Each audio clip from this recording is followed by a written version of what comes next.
Bon, j'ai craqué, j'ai pas su attendre pile les 6 semaines post-op pour reprendre la gym. J'ai voulu faire une petite séance. Et ça commence plutôt mal parce que dès que j'arrive à la salle, je commence à avoir mal au dos à cause du vélo. Mais bon, pas le choix, j'ai toujours pas mon permis. Avant de commencer, j'ai pris mon petit pré-workout. Et s'il vous plaît, est-ce qu'on peut parler de la beauté du packaging? Je suis trop fan. Et bien sûr, comme je bouge tout le temps d'endroit, j'ai oublié mon shaker. Donc j'en ai pas, j'ai dû faire la méthode du dry scoop. Alors vraiment, j'ai pas rempli au max la scoop parce que je ne sais pas comment c'était possible de ne pas s'étouffer en le faisant. La honte, j'ai failli m'étouffer. Il y avait des gens, c'est horrible. J'ai même pas pris une full scoop. Ah, c'est parti.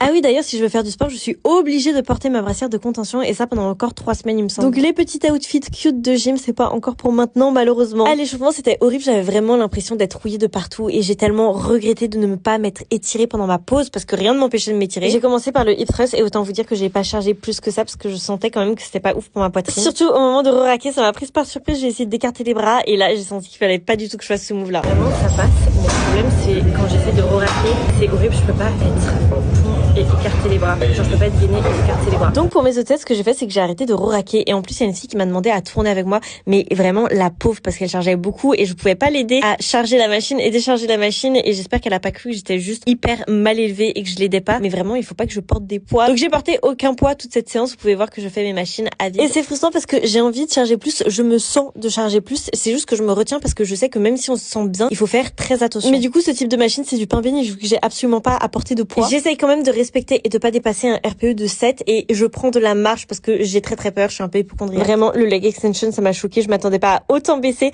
et à partir de ce moment-là de la séance, j'étais vraiment en PLS. Là, je sentais que j'étais toujours pas rétablie de mon opération parce que vraiment, j'ai mis des charges que je trouvais hyper légères. Pour le hip abduction, j'ai fait le buste penché en avant pour un peu plus solliciter mon glute max qui est le volume vraiment global du fessier et comme je suis très limitée dans le choix de mes exercices, ça fait pas de mal. À la fin, j'avais qu'une envie, c'était de rentrer, mais j'étais obligée de travailler un peu sur ma flexibilité que j'ai perdue du coup en quelques semaines de pause. Je m'en veux tellement parce que vraiment, c'est une plaie à retrouver. Trop contente de commencer enfin mon Winter Arc et si vous voulez qu'on s'entraîne ensemble, mon programme est dans ma bio.